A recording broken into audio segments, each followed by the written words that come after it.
ಸುವಾಲಿ ಹಾಡೇ ಅಮ್ಮ ಕೇಳುತ್ತ ಕಳೆಯುವೆ ಜನ್ಮ ನಾನಿನ್ನ ತಾಯಾಗಿ ಮತ್ತೆ ಹುಟ್ಟು ಹಾಗೆ ತಿದ್ದಿ ಬರೆಯಲಿ ಬ್ರಹ್ಮ ತ್ಯಾಗ ಪ್ರೇಮ ಸಹನೆ ಮಮತೆ. ನಮಸ್ಕಾರ ವೀಕ್ಷಕರೇ. ಅಮ್ಮ ನಿನ್ನ ಎದೆಯಾಳದಲ್ಲಿ ಗಾಳಕ್ಕೆ ಸಿಕ್ಕ ಮೀನು ಅಂತ ಬರಹಗಾರರು ಬರೆದಿದ್ದಾರೆ. ಅಮ್ಮ ಮಮತೆಯ ಓಲೆ, ಅಮ್ಮ ಕರುಣೆಯ ಸೆರೆ, ಅಮ್ಮ ಕಾರುಣ್ಯದ ಸೆಲೆ, ಅಮ್ಮ ನರನಾಡಿಗಳಲ್ಲೂ ಹರಿಯುವ ನದಿ, ಅಮ್ಮ ಮನ ತುಂಬಿ ಹರಿಯುವ ಜಲಪಾತ. ಏನು ಹೇಳಿದ್ರು ಅಮ್ಮನ ಬಗ್ಗೆ ಅದೆಲ್ಲ ಕಡಿಮೆನೇ. ಅಮ್ಮ ಇಲ್ಲದೆ ನಾವಿಲ್ವೇ ಇಲ್ಲ. ಇಂದಿನ ಕಾರ್ಯಕ್ರಮದಲ್ಲಿ ನಮ್ಮ ಗಣ್ಯ ಅತಿಥಿಯಾಗಿ ಕರ್ನಾಟಕ ಘನ ಸರ್ಕಾರದ ಸಚಿವರಾದ ಕಾನೂನು ಸಚಿವರಾದ ಸುರೇಶ್ ಕುಮಾರ್ ಅವರು ನಮ್ಮ ಜೊತೆಯಲ್ಲಿದ್ದಾರೆ. ಅವರನ್ನು ಮಾತಾಡಿಸ್ತಾ ಅವರ ಅನುಭವವನ್ನು ಹಂಚಿಕೊಳ್ಳೋಣ.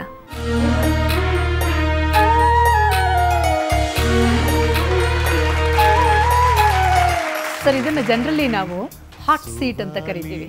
ಹೌದು, ಆದರೆ ಈಗ ಅದು ಕೂಲ್ ಸೀಟ್ ಆಗಿದೆ. ಯಾಕಂದ್ರೆ ನೀವು ಬಂದು ಅದ್ರ ಮೇಲೆ ಕೂತಿದ್ದೀರಿ ಅನ್ನೋ ಕಾರಣಕ್ಕೆ.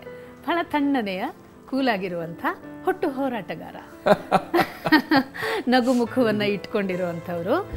ಎಲ್ಲೋ ಒಂದು ಕಡೆ ಬಾಂಬ್ ಬ್ಲಾಸ್ಟ್ ಆಗ್ತಾ ಇದ್ರೂ ಕೂಡ ಇಲ್ಲಿ ಆ ಸ್ಟಡಿ ನೇಚರನ್ನು ಬಿಟ್ಕೊಡದೇ ಇರುವಂಥವ್ರು, ಆದರೂ ಆ ಇಶ್ಯೂನ ಹೇಗೆ ಟ್ಯಾಕಲ್ ಮಾಡಬೇಕು ಅಂತ ಹೇಳಿ ಯೋಚನೆ ಮಾಡ್ತಾ ಇರುವಂಥವ್ರು. ಇದು ಎಲ್ಲ ವ್ಯಕ್ತಿತ್ವದ ವಿವರಣೆಯನ್ನು ನಾನು ಯಾಕೆ ಕೊಡ್ತಿದ್ದೀನಿ ಅಂದರೆ, ಬಹಳ ವರ್ಷಗಳಿಂದ ನಿಮ್ಮನ್ನು ನಾವು ನೋಡ್ಕೊಂಡು ಬಂದಿದ್ದೀವಿ, ನಿಮ್ಮ ವ್ಯಕ್ತಿತ್ವವನ್ನು ಅಭ್ಯಾಸ ಮಾಡ್ಕೊಂಡು ಬಂದಿದ್ದೀವಿ, ಪರಿಶೀಲಿಸ್ತಾ ಬಂದಿದ್ದೀವಿ. ಇದರ ಹಿಂದೆ ಬೆಳೆಯುವ ಸಿರಿ ಮೊಳಕೆಯಲ್ಲೇ ಅನ್ನೋ ಥರ ಬಾಲ್ಯದಿಂದಲೇ ಇದಕ್ಕೊಂದು ತಯಾರಿ ಇರುತ್ತೆ, ಇದಕ್ಕೆ ಒಂದು ಮಮತೆಯ ಬೆನ್ನೆಲುಬು ಇರುತ್ತೆ, ವಾತ್ಸಲ್ಯದ ಧಾರೆ ಇರುತ್ತೆ.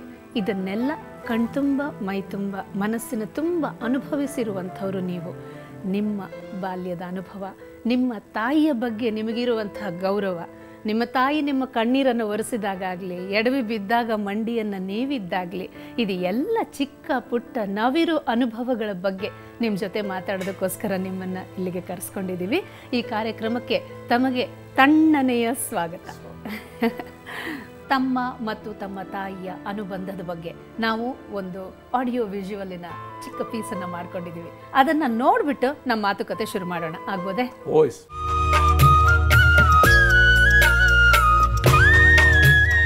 ಮನೆಯ ಮೊದಲ ಪಾಠಶಾಲೆ, ಅಮ್ಮನೇ ಮೊದಲ ಗುರು ಅಂತಾರೆ. ಅಮ್ಮ ಮಕ್ಕಳಿಗೆ ಸಂಸ್ಕಾರ ಕೊಟ್ಟು ಬೆಳೆಸಿದ್ರೆ ಉತ್ತಮ ಸಮಾಜ ರೂಪುಗೊಳ್ಳುತ್ತೆ. ಈ ಮಾತಿನ ತಾತ್ಪರ್ಯದಂತೆ ತಾಯಿಯಿಂದ ಉತ್ತಮ ಸಂಸ್ಕಾರ ಪಡೆದು ಒಬ್ಬ ಆದರ್ಶ ವ್ಯಕ್ತಿ ಅನಿಸ್ಕೊಂಡವರೇ ಸುರೇಶ್ ಕುಮಾರ್.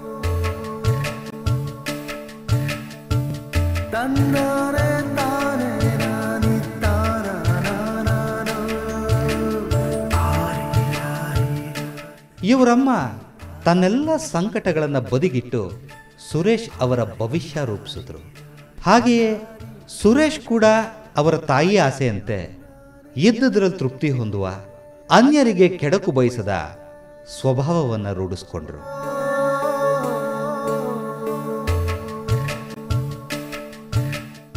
ನಿಜ ಹೇಳಬೇಕಂದ್ರೆ ಸನ್ಯಾಸಿ ಆಗ್ಬೇಕಂತ ತಪ್ಪಿ ಸಂಸಾರಿ ಆದ. ಯಾವುದು ಆಸೆ ಅಷ್ಟಿಲ್ಲ. ಅವನ ಹೆಂಡ್ತಿ ಅವಳು ನಿಜ ಅವಳ ತಾಳ್ಮೆಯಿಂದ ಮಾಡ್ತಾಳೆ ಅಷ್ಟು ಹೊರತು ಅವನು ಯಾವ ಒಂದು ಆಸೆ ಆಕಾಂಕ್ಷೆ ಆಸ್ತಿ ಮಾಡಬೇಕು. ಇದನ್ನು ನೀವೇ ಗೊತ್ತಿರ್ಬೋದು, ಮೊನ್ನೆ ಗಲಾಟೆನಲ್ಲಿ ಇದ್ದದ್ದೊಂದೇ ಒಂದು ಸೈಟ್, ಅದು ನನ್ನ ಮೊಮ್ಮಗಳಿಗೆ ಗೌರ್ಮೆಂಟ್ ಅಲರ್ಟ್ ಮಾಡಿದ್ದು ಕೂಡ ವಾಪಸ್ ಕೊಟ್ಬಿಟ್ಟು. ಸುರೇಶ್ ಅವರ ಜೀವನ ಹೀಗೆ ರೂಪುಗೊಳ್ಳಬೇಕಾದ್ರೆ ಒಂದು ಮುಖ್ಯ ಕಾರಣವೂ ಇದೆ. ಬಹುಶಃ ಜೀವನದಲ್ಲಿಂಥ ಘಟನೆ ನಡೀದೇ ಹೋಗಿದ್ದಿದ್ರೆ ಇವತ್ತು ಸುರೇಶ ಹೀಗಿರ್ತಿರ್ಲಿಲ್ಲ ಅಂತಾರೆ ಅವರು.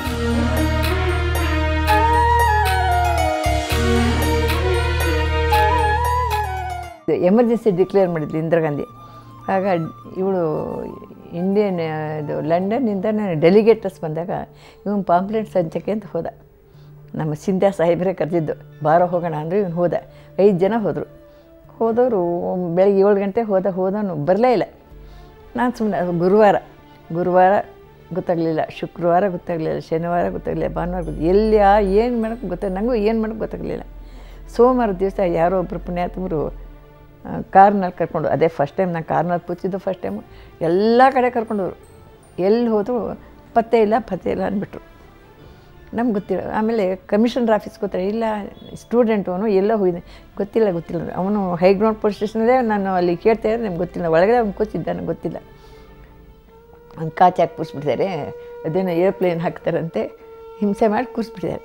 ಸರಿ, ನಾನು ತುಂಬ ಬೇಜಾರು ಮಾಡ್ಕೊಂಡಾಗ ರಾಮೋಜಿ ಅಂತಿದ್ದಾರೆ, ಇದು ಹೈಕೋರ್ಟು ಜಡ್ಜ್ ಆಗಿದ್ದಾರೆ ಅವರು, ಯೋಚನೆ ಮಾಡಬೇಡ, ಹೇಬಿಯಸ್ ಕಾರ್ಪಸ್ ಹಾಕ್ಕೊಂಡ್ಬಿಡ್ತೀನಿ, ಸಾಯಂಕಾಲ ಕರೆಸಿದ್ರು. 5 ಜನನೂ ಒಟ್ಟಿಗೆ ಬಿಡ್ತು. ಅಂದರೆ ನಮ್ಗೆ ತೋರಿಸ್ತಿಲ್ಲ, ನಡೆಯೋಕ್ಕಾಗದೆ ಸ್ಥಿತಿಲಿ ಇದು, 1 ತಿಂಗಳು ನಡೆಯೋಕ್ಕಾಗಲಿಲ್ಲ ಅವನಿಗೆ.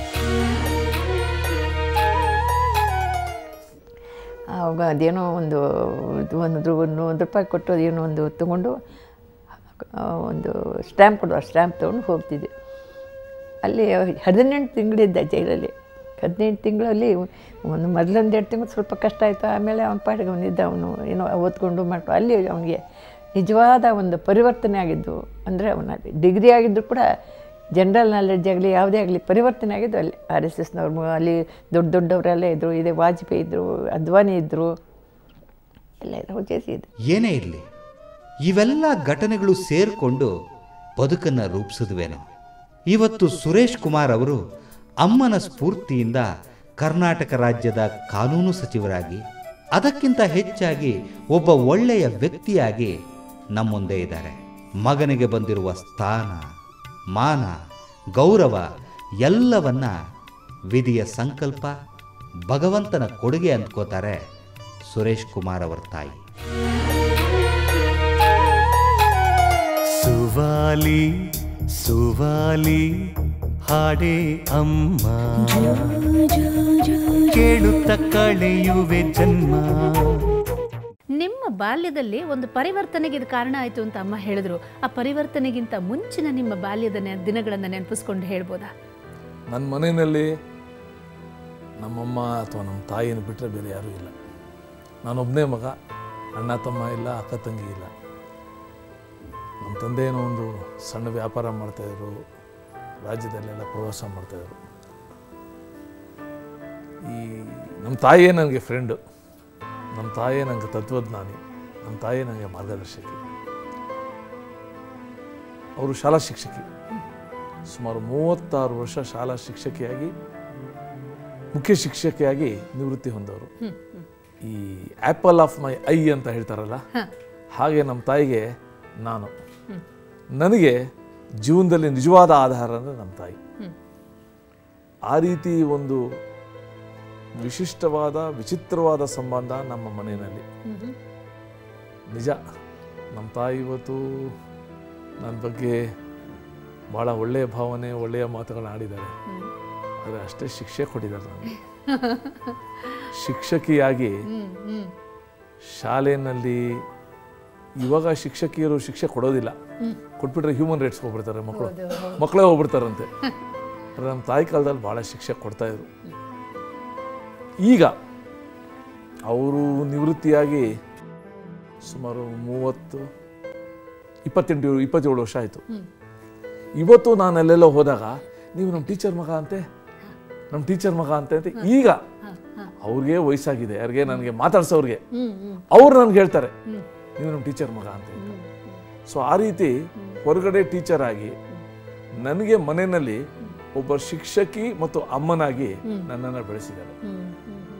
ನಾನೇನಾದ್ರು ತಪ್ಪು ಮಾಡ್ಕೊಂಡು ಬಂದಾಗ ಹೊಡೆತಗಳು ಹೊಡೆದಿದ್ದಾರೆ. ಯಾವುದಕ್ಕೋಸ್ಕರ ನಿಮಗೆ ಶಿಕ್ಷೆ ಕೊಡ್ತಿದ್ರು, ಏನು ತುಂಟತನ ಮಾಡಿದ್ರಿ ಅಂತ ಒಂದ್ಸರ್ತಿ ನೆನಪಿಸ್ಕೊಂಡು. ಯಾಕಂದ್ರೆ ನೀವೀಗ ಕಾನೂನು ಸಚಿವರಾಗಿರೋದ್ರಿಂದ ತಪ್ಪುಗಳಿಗೆ ಯಾವ ರೀತಿ ಶಿಕ್ಷೆ ಸಿಗಬೇಕು ಅನ್ನೋದನ್ನ ಯೋಚನೆ ಮಾಡುವಂತ ಒಂದು ಖಂಡಿತ ನಾನು ಕಾನೂನು ಉಲ್ಲಂಘನೆ ಯಾವುದು ಮಾಡಿರ್ಲಿಲ್ಲ.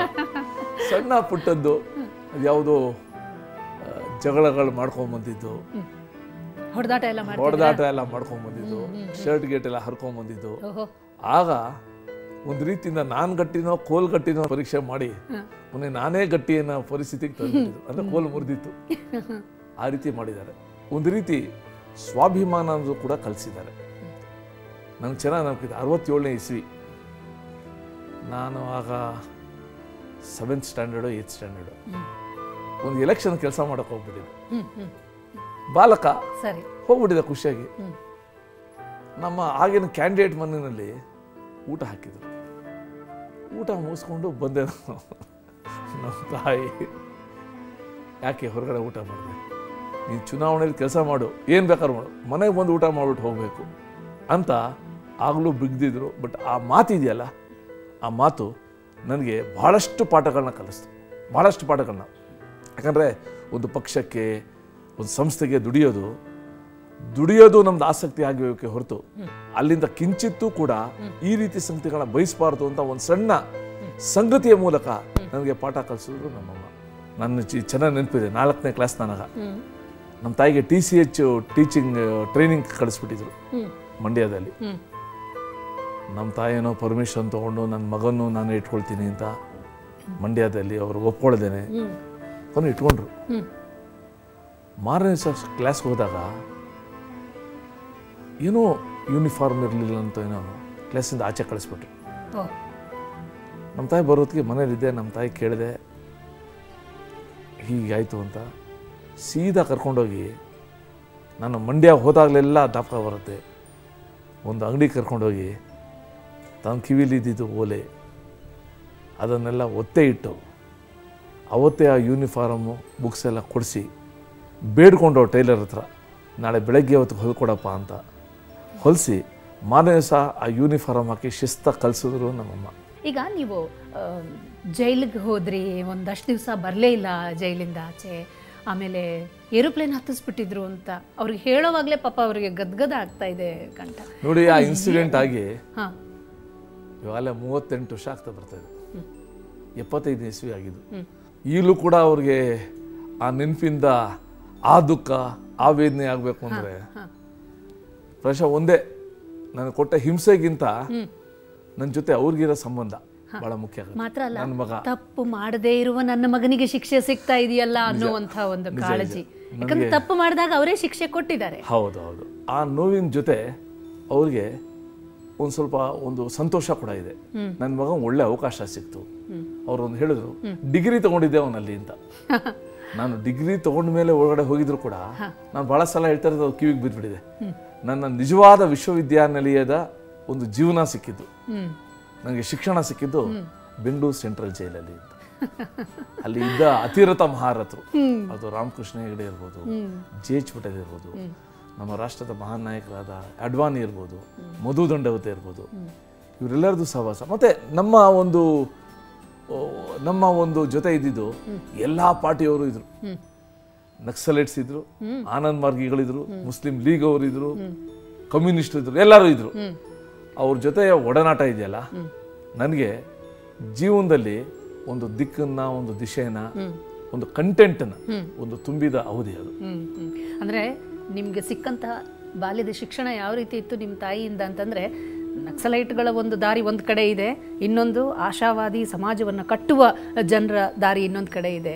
ತಗೊಳ್ಬೇಕಾದ್ದು ಸಮಾಜವನ್ನು ಕಟ್ಟಬೇಕಾದದ್ದನ್ನೇ ನಕ್ಸಲೈಟ್ ಜೊತೆಗೆ ಹೋಗುವಂಥದ್ದಲ್ಲ ಅನ್ನೋ ಶಿಕ್ಷಣದ ಒಂದು ತರಬೇತಿ ಅವರ ವಾತ್ಸಲ್ಯದಲ್ಲಿ ಇತ್ತು ಅಂತ ಅದಿತ್ತು. ಮತ್ತೆ ನಾನು ಹೇಳ್ತಾ ಇರೋ ನಕ್ಸಲೈಟ್ಸು ಇಂದಿನ ನಕ್ಸಲೈಟ್ಸ್ ಆಗಿರಲಿಲ್ಲ. ಒಂದು ಚಿಕ್ಕ ಬ್ರೇಕ್ ತಗೊಂಡು ಮಾತಾಡೋಣ ಸರ್, ಯಾಕಂದ್ರೆ ಹಾಟ್ ಸೀಟ್ನಲ್ಲಿ ತಣ್ಣಗೆ ಕೂತ್ಕೊಂಡು ನಕ್ಸಲೈಟ್ನಂತ ಹಾಟ್ ವಿಷಯದ ಬಗ್ಗೆ ಮಾತಾಡ್ತಾ ಇದ್ದೀವಿ. ಒಂದು ಚಿಕ್ಕ ಬ್ರೇಕ್.